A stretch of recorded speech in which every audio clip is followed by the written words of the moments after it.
Welcome to the Details of Life, ladies and gentlemen, where you will hear from some of the most interesting and best minds in sports. I am your host, Marcus Wilson, and thank you once again for coming back. This will be the last episode of what we all know is a tumultuous year, 2020. Looking forward to ending it with a bang and going into the year 2021. Before we get started with today's guest, I want to give you a little recap of this week in sports. With that being said, let's get it. Starting with the NFL, I'm from Indiana, so I always used to say Peyton Manning was the greatest quarterback of all time. Of course, I'm being biased. I know there's Joe Montana. I know there's other people out there. At this point, Tom Brady has this wrapped up, guys. I mean, I just can't say anything more about this guy. He became the first player to make 12 playoffs in a row. We all know what he did with the Patriots. Now going in with the Buccaneers, man, the man's a stud. The Browns. I have a soft spot in my heart for the Cleveland Browns. They lost to the Jets. What the heck is going on? Baker Mayfield. You know, the thing about Baker is he's good when he's good, but when he's bad, good Lord, he's bad. I mean, 3 fumbles when you can clinch the playoffs, that is inexcusable. People are upset with the Jets for winning. Ladies and gentlemen, you can't have it both ways because people say, hey, these guys are sitting out. What's this thing about load management? Back in the day, Jordan didn't miss games. Jim Brown didn't miss games. Boom, boom, boom, boom, boom. And now because you want the number 1 draft pick, you want these guys who are being paid millions and millions of dollars to lose on purpose? I could never condone that as a player. If my coach told me to lose, it's time for me to get up out of that program. I respect the Jets players for continuing to fight. Even though you did lose out on the first draft pick, which will go to the Jaguars, I respect their ability to keep fighting. The playoffs are looking pretty good, though, guys. Chiefs, a lot of people say are the favorites. They were destroying people last year. I believe their last 6 games has been decided by 6 points or less. So the rest of the NFL is picking up. The Chiefs are not a lock. I think between the Chiefs, Bills, Packers, and Seahawks, in my opinion, those are the 4 best teams in football. We will see. Moving on to the NBA. The Brooklyn Nets look good. I mean, although they did just lose the other day and Kevin Durant got dunked on, they look great. Golden State Warriors, on the other hand, not so good. I can't believe how bad Kelly Oubre and Andrew Wiggins are shooting the ball right now. I mean, you would think when guys are getting paid that much money a year that they can make some open shots. It's just not happening. Looking like it's going to be a long year for the Golden State Warriors. The Lakers look great. They won last year and improved their roster. Looking like a repeat to me unless somebody puts it all together. The Bucks, I'm a little worried about them. They lost. Not that they lost by 20 points to the Knicks. You know what? They just gave Giannis that big extension, got some pieces in place. They failed the last couple of years in the playoffs. They better pick it up. Last thing I do want to say about the NBA in general is this.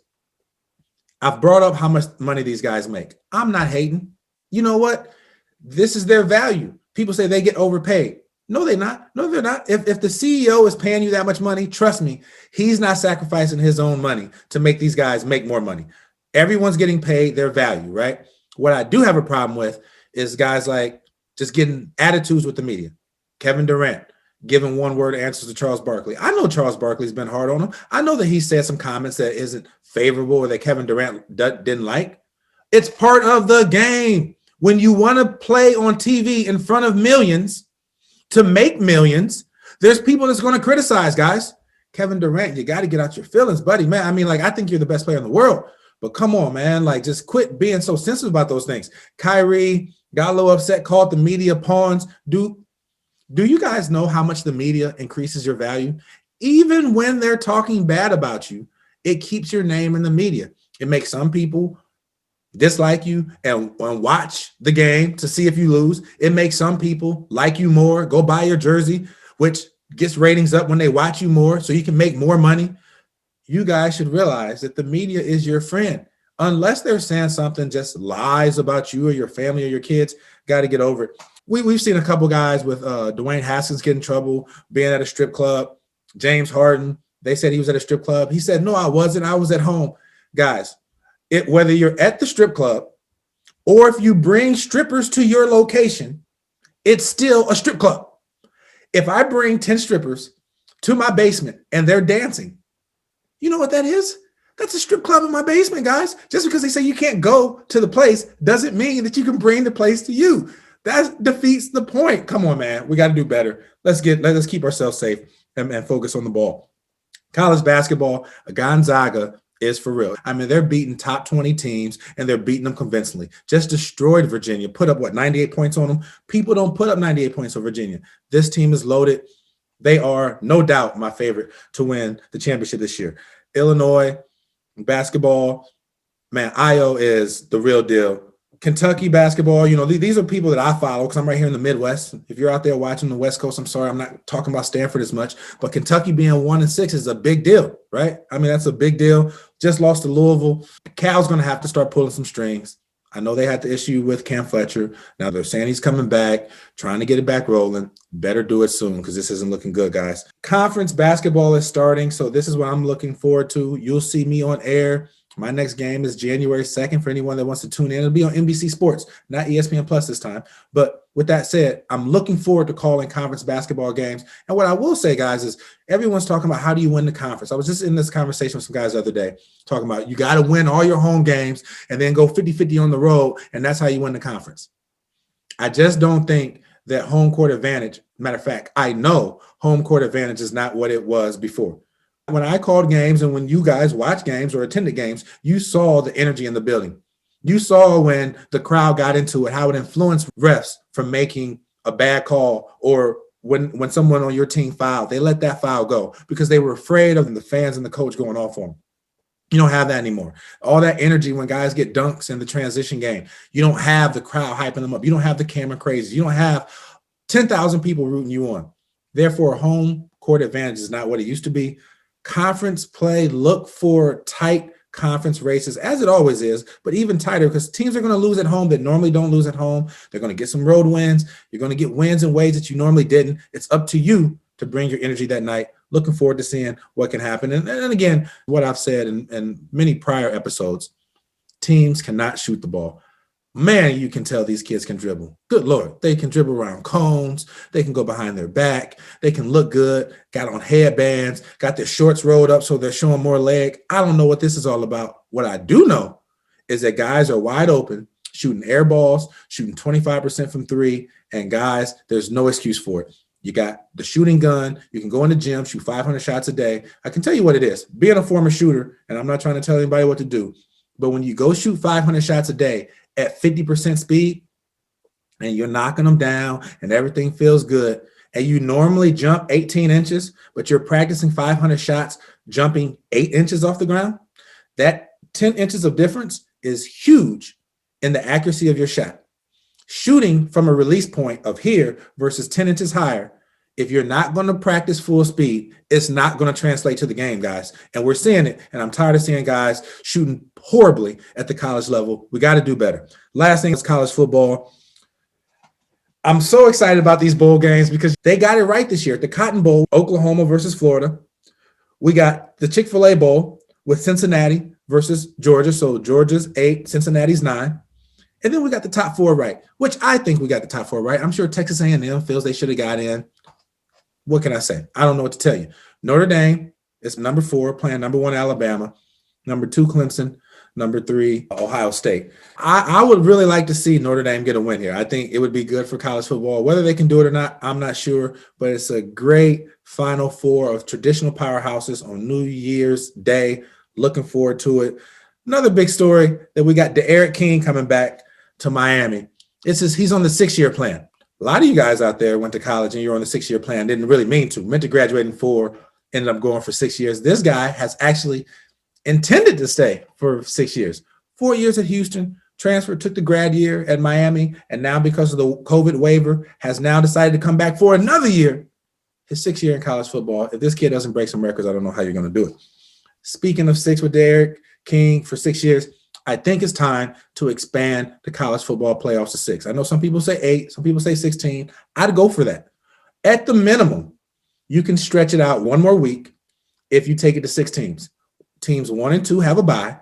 You allow 3 play 6, 5 to play 4. What that does is it allows for all Power 5 conferences for their champion to be in. Now, if you get a champion out of the Pac-12 that is not very good this year and the top 2 teams out of the SEC are better, I get it, but at least it gives all Power 5 teams an opportunity to get in. And I think out of the top 6, You should have one of the smaller conferences get in. So that Cincinnati, that Coastal Carolina, the teams like that, that BYU, throw them in the mix. I think that it would bring great just excitement to college football. Consider it, guys. I'm not the one making decisions, but hopefully the ones that are listening to what I'm saying. Say, yeah, we can take it out one more week, make one more week of extra money. Who doesn't want to make extra money and see college football, especially some of these smaller teams that give them an opportunity to win a national championship? That is it for my weekend review. Ladies and gentlemen, now coming up next, we have our guest for the evening, Nick Baumgart. Nick has been a friend of mine for years. Went to University of Evans. Well, before that, was a heck of a high school basketball player. As a junior, was a junior all-star in 1998, 1999, was first-team all-state, signed at University of Evansville, went there, had some unfortunate injuries. And then what a lot of people don't know about, at age 23, went through a major health scare, beyond a health scare, went into cardiac arrest in front of the team he was coaching, a bunch of freshmen at North High School in Evansville. It was traumatic. He somehow fought through that, is now a writer, a scout. He has one of the best sites out there. I follow him. If you don't follow him yet, you need to go to Nick_Baumgart on Twitter or bombhoops.com. Always got great stuff out there. One of the best scouts in the state of Indiana. Great guy. Going to get to know more about his story. So without further ado, let's go ahead and catch up with Nick Baumgart. Nick Baumgart, how you doing? Marcus, thanks for having me, man. Man, I appreciate you making the time to come on. And as I already prefaced a little bit, a lot of people may or may not have known, but you were a hell of a basketball player in high school, signed at Evansville, had some injuries and a couple injury-filled years. But what was it like? Why did you decide to go to Evansville, and what was your experience like while you were there as a student athlete? Marcus Wilson, man. That's why I went to Evansville. No, I mean, you played a part of it, like I tell people all the time, you were an OG in my life, but you were a couple years older than me. I grew up in Evansville. The stadium was lit. I mean, I went to Jim Crew's camps and I wore Scott Hafner t-shirts and all that stuff like that. And, it's when they came calling, it was kind of one of those things where it was like, it was pretty quick, I mean, I'd gotten back from the AAU circuit and Coach Cruz wanted to talk to me. And so we spent about 6 hours together on a Saturday. And so, I loved Evansville since I was little. So it was an emotional decision, I think, probably more than anything. And then you had a couple injuries. So how did that work, man? I mean, just for some of the kids that maybe get injuries or they're going into college and they're feeling invincible like we all do. And then all of a sudden you get injured. So what type of injuries did you face and how did that influence your career there? Yeah. So 2 weeks before practice started my freshman year. So it was September 30th. Playing pickup in the back gym at Carson, and I go down and 2-on-1 fast break, jump stop. We've done it together a million times. Right. Jump stop and pop. ACL. So that was tough. And I think I would be remiss not to mention that mentally I had just not been in the right spot. I think, I had some anxiety issues, some different problem. And I didn't come in the right frame of mind. I came in out of shape. Yeah. And you know what happens. You just might as well just go ahead and crawl in the doghouse. Right. And so, I think with me, I always thought I could just kind of play my way out of it, even if as being a freshman, it would be, whatever. At some point you'd play your way out of it. And so then the ACL happened. I missed my freshman year, came back, tore my plantar fascia in an individual workout that spring. So I was out 2 months in a boot with that, and then came back, had a good summer. And then, I thought things were kind of going well. And then my sophomore year happened, pulled my hamstring right when practice started, came back from that, had 7 weeks of going pretty hard. And I felt like I'd gotten kneed in the thigh, and everybody that plays basketball has gotten kneed in the thigh, and you just feel like, oh, it's going to go away in a couple of days. I mean, if you play college basketball, you have to understand you are going to be sore. You're going to be hurt, right? Every single day of your life. It's just, Coach Cruz used to say there's a difference between being hurt and being injured, right? Sure. And at this point, you're going to be hurt a lot of days. Yeah. And at this point, they were wrong. They were thinking that I was just hurt or hurt, right? Yeah. Think that you were just hurt, not knowing that you had a real injury, right? Yeah, I had an injury, and so I went 6 weeks on a stress fracture in my femur. And I got in my only game I ever got in at Eastern Illinois, and pass was behind me, running up the sideline. It was right in front of Coach Cruz. Actually, he caught the ball, and I got blamed for it. In fact, College Sports Reference, they said I played 1 minute and they gave the turnover to me. And I mean, I know Stanton threw that pass, but whatever. But I got, buried on the bench. And then the next day, then Jeff Tilley was our trainer at the time, said, let's go in and get this checked out, and had a stress fracture. So I was on crutches for 4 months at that point. This was December. So yeah. I remember that. I had already graduated, but I just remember seeing all that, man. It sucks being injured. People, especially there, like a lot of people get injured and think that it's easy to kind of just sit out, but man, you still had to go through all the extra rehab, and it just takes so much time of your day. 6 a.m. pull workouts. Yep. Man, in between class, I had to go jump on the bike. It was tough. It was tough. So even though that was tough, after that, you leave after 2 years, go to IU for a little bit, finished up your degree at USI. And then, although that was a tough time of your life, what I wanted to let some of the people here know about was there was a time that was even tougher. You're 23 years old, coaching over at North, and one day you just pass out and go into cardiac arrest. And a lot of people don't know about that, which is one of the reasons I respect you so much, of being able to get through that and fight through that and still be who you are today. So what happened, man? Me and you have never really talked about it in detail. I remember someone giving me a call being like, man, did you hear about what happened to Nick? I'm like, what? He's only like 23 years old. What do you mean he went into cardiac arrest? So what happened, man? And how did that affect you? Well, the basketball thing had not gone well. And then, I was just kind of searching for my place in life. I mean, when basketball's who you are for every single day of your life since you were little, it's kind of rough. So, at that time, I was working 75 hours a week at YCC Youth Care Center in Evansville, which is like a juvenile detention facility. And, we were understaffed, and there were just kids there from all walks of life. And I mean, I have a soft spot in my heart for kids and dogs. And, I just tried to do more and more and more and more and more. And I found myself like literally sleeping there is what it seemed like. I was still taking 18 hours at USI. It was my last semester. It was all set to student teach, coaching freshman basketball. I wasn't sleeping. I wasn't eating right, drinking a lot of caffeine, lots of Cokes. And it was just kind of a perfect storm, 5:20 in the evening, what a traumatic thing for freshmen in high school to have to go through. I'm sorry to interrupt. When you say a traumatic thing for freshmen in high school to go to, you were 23, but your team saw you pass out. This was your freshman basketball team. Yeah. I mean, they're going through layup drills, right? The last thing we did, kind of a conditioning layup, kind of competitive thing that we were doing. And I'm getting ready to dismiss them and get them out of there. I'm standing on the top row of the bleacher and just fell backwards, I guess. I don't know. I wasn't there. It was kind of like the Keontae Johnson thing that just happened to him. And so what happens is I got super lucky because I went 5 minutes and 15 seconds without oxygen or a heartbeat. And that's about 7 minutes or so, you start losing, some brain function. So got really lucky. I was coaching freshmen. Had I been coaching JV players, well, JV players drive, right? Freshmen don't drive, and so their parents have to come pick them up. And they got lucky in the practice.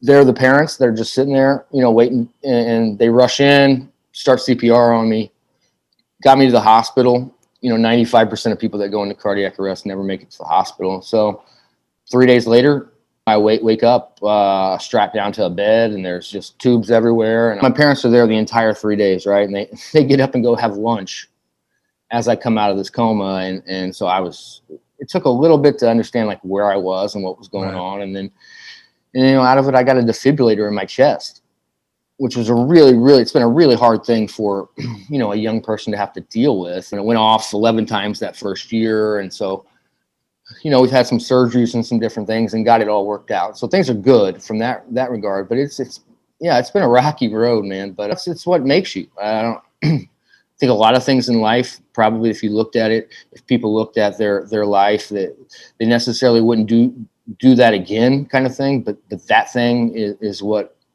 really has shaped us. Yeah.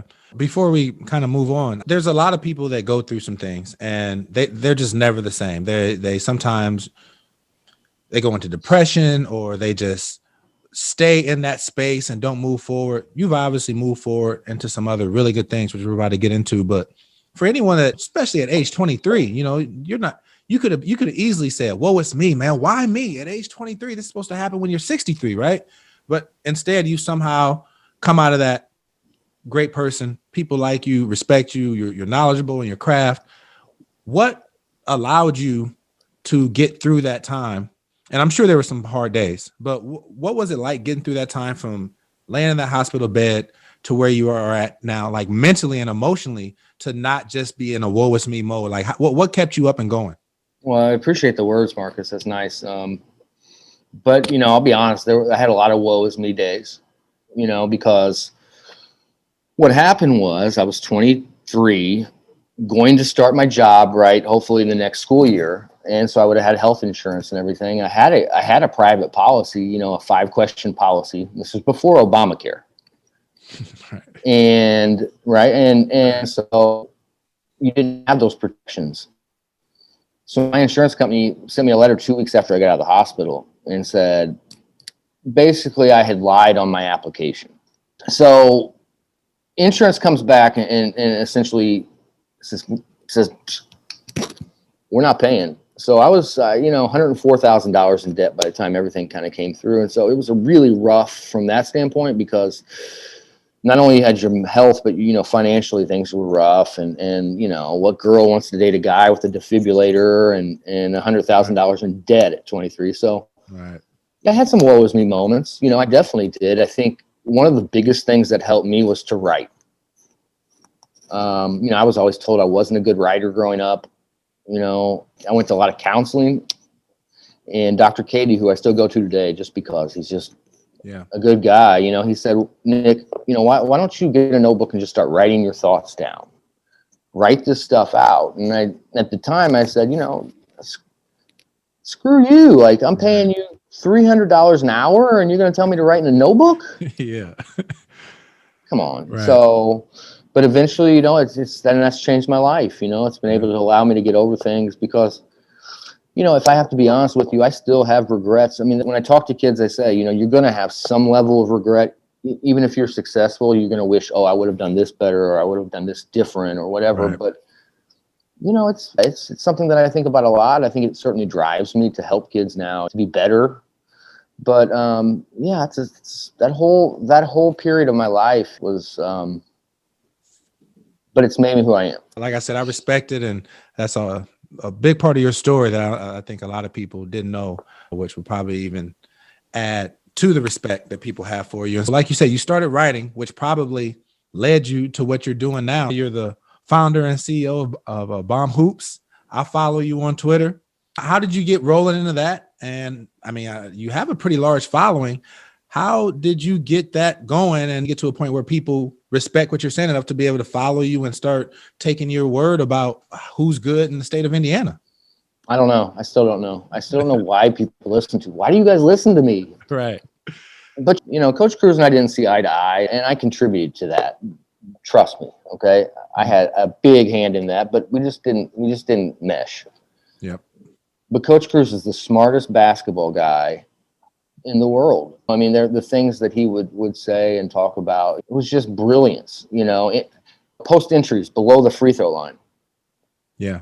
How many times do you see kids today that just don't get that and make turnover after turnover? It's geometry. Yeah. It's angles. And so my job at Evansville then, when I got hurt, was, you remember the purple notebooks? Yep. I still got mine. I filled 2. Yeah. I know. I got somewhere in a move. It's gotten misplaced, and I really want to find those 2. But I had 2 of them, 2 notebooks, because my job. A quick pause for everyone.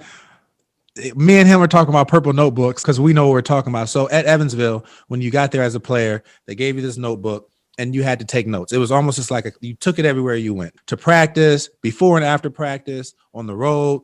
So when we came in the locker room, we'd grab our notebooks, and if he went over plays or if he had something he had to say, we would write all this stuff down.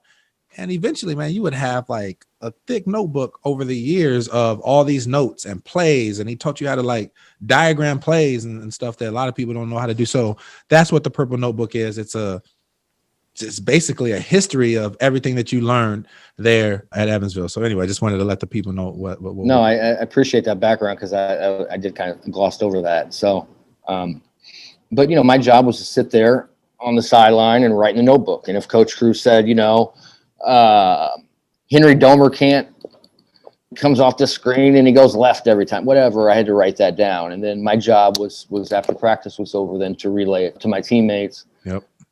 So there was a basketball education that was there, and I've always loved it. I mean, I've just been around basketball it's just been part of me for my whole life. And I don't think my family really doesn't understand why I love it so much. But, once it's in your blood, man, I mean, it's in your blood. It's just who you are. And so, I think your original question was, how did this start? Yeah. We're just chit chat, man. But yeah. How did you get into the game, and what inspired you to start your own website and your Twitter page and start basically scouting for the state of Indiana? So, I've been on Twitter since 2014 doing the basketball thing, kind of covering the basketball thing. And at first it was about Indiana, IU Hoosiers, and it was just kind of a casual thing, really. This was probably 5 years ago when I had known Mike Pegram from Pigs.com from when I was a player, and I had written some essays watching Tom Crean. I think it was the second time they got beat by Syracuse with that zone, and he still didn't understand how to beat the zone. I think I started firing off some like essays to Mike Pegram, and then one day Mike Pegram just called me up and was like, "Hey, all right, Indiana plays tomorrow night. Give me a piece on following the game." And now suddenly I'm like, what? Like, I'm not a right. Like, what? Like, wow. So that was kind of indoctrination by fire. And I mean, at first I was making all kinds of mistakes, just being too, this is the way, and you just can't be like, you got to come softer. Right. So, that really, really helped me. And then I was on Twitter. If you don't think you can get things from Twitter, listen to this. So this guy who owned 4 websites, contacted me on Twitter and was like, "Hey, I want to talk to you about covering IU basketball, the beat for the Hoosier, which was the Indiana Rivals at the time." And so I ended up going to work for him. And, like 3 days later, I was at the Big Ten Media Day. Like it was pretty surreal. And from that standpoint, and had a really good time doing it. But I'll tell you this is how it really started. When I would go out and watch Blake Wesley, Trey Kaufman, or whatever recruit that Indiana was recruiting, I would see all these other kids and I would say, man, I really like this kid's game. Yeah. Like, I really like this kid, but I couldn't write about it. I mean, nobody in my audience wanted to hear about, but that's where my heart was. And so when the pandemic happened and things kind of went south, I got a phone call from the guy who owned the sites and was like, "Hey, I'm moving on and I'm getting rid of the site." And so the new guy that came in, he lowballed me on salary. It took away my health insurance. And being how I am, I'm like, get lost. I'm not doing that. So now I'm sitting there going, what am I going to do? And that's kind of when I kind of just threw this little thing together that afternoon. I think the 6 different regions in the state, I had like 6 kids from each region, and people liked it. And then I started hearing from a lot of parents like, "Hey, my kid belongs on there. My kid belongs." And then I just realized and then coaches started reaching out to me like, "Hey, Nick, see if you can't help out so-and-so. He's being under-recruited." And so, and then there was no AAU season. And so that's kind of how it all kind of was born. And then, I started looking around and there just really wasn't a list of kids that was like accessible. Like who are my college talent? Prep Hoops was like a paywall kind of thing, but they didn't have like a full list. I mean, like I'm saying like a full list.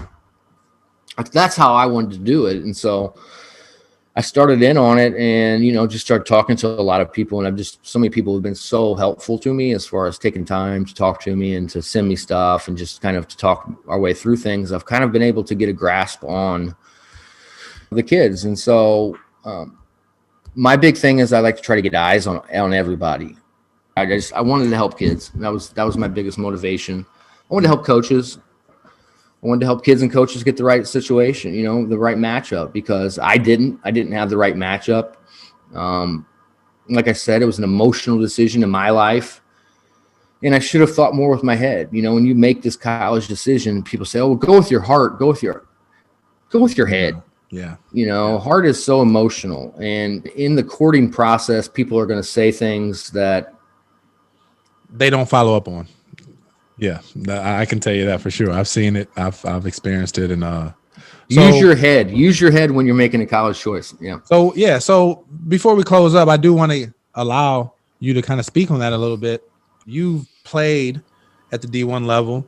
You've scouted, been through ups and downs, injuries. I mean, there's not a whole lot that a college basketball player can go through that you didn't go through. And so with that said, so if there's parents who follow you or kids or whatever that follow you, what would be your advice in terms of the recruiting process and things that they need to look out for? So this is going to be a wide-ranging question. I think first is, if I want a scout to notice me, what should I do? Do I need to be like A+ at one thing, like just a great shooter, and I can be average at other things? And then second of all, once you cover that, then how do I get to college? What are some things that you would recommend, and how do I get my tape out to be seen? How do I select a college and things to look out for in that? So if you could kind of touch on those couple of things, I think people would like to hear it. Yeah, no, and I have a recruiting roundtable that I'm going to host on January 3rd. And you can go to my website at bombhoops.com to register. It's $5. I didn't want it to be something like astronomical amount, but at the same time, I didn't want you to sign up and then blow it off. Yeah.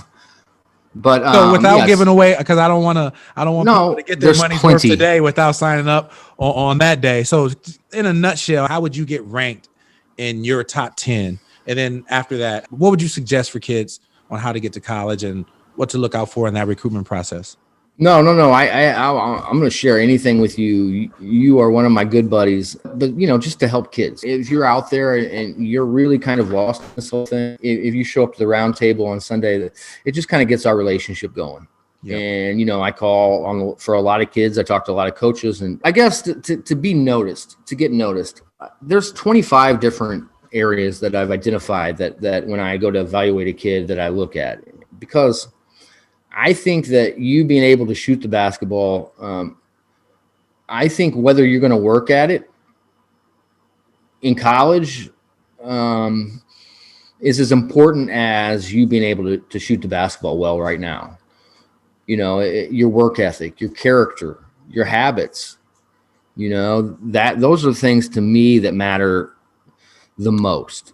There's different levels to this, but the one constant that's in every single successful recruit or prospect is every college player is character, habits, work ethic, coachability, being able to take criticism, because you will get criticism at the next level. I mean, these are guys who are that's their job. Their job as a coach to win basketball games, to pay for their daughter's education or pay for their kids' food or whatever, the house. And so this is real. Like, this is real world. And so to me, more than anything, to stand out, first you have to be good in those areas, because I'm not gonna recommend a kid who doesn't want to work. Right when we came along, and I just have so much respect for you, because we didn't have shooting guns, and you had to chase your own ball down. Now it's easy. I mean, now it should be easier. So, you've got to love the game and fall in love with the game that way. And I think on the floor, so much gets made of points and scoring and this and that. And yeah, sure, that's the way you win basketball games.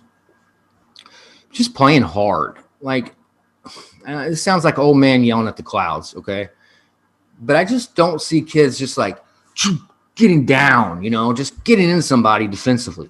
Yeah. What I would suggest is writing a handwritten letter to the coaches, just a short little, and try to start the relationship that way. It's really easy to send an email. Yeah. It's hard. It's harder to send something, to write something out and to go to the post office and get the stamp and stuff like that. So, that's just kind of a little way that you can kind of, to get somebody's attention. there are some things, right, that you can control. You can control your ball handling. You can work on it 30 minutes a day, 40 minutes a day, an hour, whatever. But you can't always control how tall you are or how long you are, how high you can jump, because these things really matter. I know that sounds simple. No, man, I couldn't agree with you more. The two things that you said that I agree with everything, but being coachable, man, I watch kids' body language. And so for people who don't know anything about me, I played in Evansville, played professionally, coached college basketball. So I kind of one of the MVC's 50 greatest players. So I kind of have a decent feel of the game, right? And so one of the things that I look at is when the kid comes to the huddle or when the coach is coaching him or yelling at him, how is his body language? How is he responding? I can tell you right now, parents, if you don't allow your kid to get coached right now, they're going to have a hard time when they get a real job, because unless they're the CEO of their business, which not everyone is, you're going to have someone above you telling you what they think you should do better. And if you can't get that right now, that's what I love about sports. It teaches you that. And then second of all, playing hard. I couldn't agree more.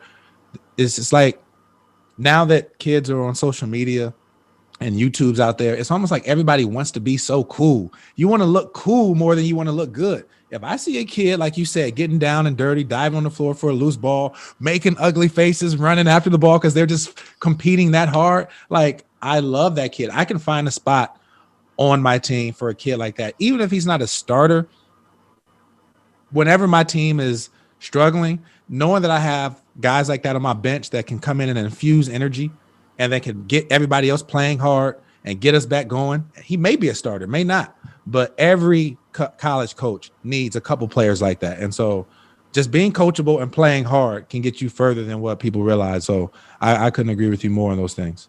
Energy is a great thing in college sports. I mean, there's some dog days of college basketball season, right? And you need those guys, those energy guys. So more than anything, I guess, to me, it's not what you do on the floor, but like you said, I can gain more out of watching a good player bomb than I can about watching their career night, because, you're watching them. You probably know that they're capable of something like that. What you don't know is how are they going to react to adversity. It's like the old Mike Tyson, man. Everybody's got a plan until they get hit in the mouth. And so once you get hit in the mouth, how are you going to respond? And sometimes you see kids put their head down. Sometimes you see kids cheering. And when a kid is having an off night and he's still being a leader, that's the other thing. Talk, communicate, look like you're making other people around you. You're trying to make other people around you better. That stands out. But you said, bro, body language is great. So before we close up, let everyone know, when is the roundtable again and how can they access that? Yeah, it's January 3rd. And you can register at bombhoops.com. And essentially I'll share this with, if you are the parent of a senior in high school, right, and they have aspirations of going off to college to play college basketball, at this point, we're almost to January, what's your anxiety level like right now? It should be a 1 or a 2. And people will look at me and say, what? Like, he's got 2 months of season left and he's got really nothing going. There are options. And so we're going to talk a little bit about that at the recruiting roundtable. I mean, I think one thing that I love are the post-grad.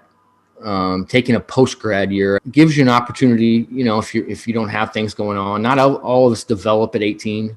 Yep. So, we'll talk a little bit about that. And if you're a junior, the parent of a junior, just relax. Like, you got a big 8 months ahead of you. Yep. We'll talk a little bit about that. So, there's different things at the NAIA level. Your grades are a huge, whether, a program will take you. If you have a 3.6 or a higher, you don't count against their scholarship limits. There's all kinds of little things in there that if they were anything like my parents and they just weren't sports people are going to tell you, coaches are going to tell you a lot of things in this, and not all of it's going to be true. Yep. And, so knowledge is power, my friend. Yep. Well, it's been great talking to you. One last time, how can people follow you, get your information? Give them your website and your Twitter handle or any other social media platforms where you disseminate your information. Yeah, the website's bombhoops.com, Yep. BAUMhoops.com. Nick Baumgart. So at Nick_Baumgart, BAUMGART. And just really appreciate you, Marcus. Well, man, thank you so much for coming on. Anybody out there that's listening to this, I recommend, especially if you're in high school and you're trying to navigate that process, go check them out on Sunday. Follow them, get a lot of good information, especially if you're in the state of Indiana. But overall, it's just a good site and a good Twitter handle to follow. Nick, thank you so much again. I appreciate you, buddy, and best of luck to you in the future and everything that you're doing. Hey, I told you many a time what you mean to me. You're a good role model for me, Marcus. So anyway. Well, I'm like Charles Barkley. I'm not sure if I'm a role model, but I do appreciate our friendship, my man, and I love what you're doing, and I love your journey. So keep it up, and we'll talk soon. Okay. See you, buddy. All right. Peace. Peace. Thanks again, Nick, for coming on. You have an awesome story. I'm rooting for you. Appreciate you, buddy. Good luck in everything you're doing moving forward. That about wraps it up for what we're doing here on the Details of Life today. We're going to continue to bring on great people who have great stories and give you the details of what it takes to be successful, because you know what? That's right. Greatness is in the details, guys. Continue to like, subscribe, and share. We'll be here every Tuesday. Every Tuesday. Spread the word. Let your friends know. Hope you're enjoying the holidays as we close out 2020. Looking forward to seeing you in 2021. All right. Peace.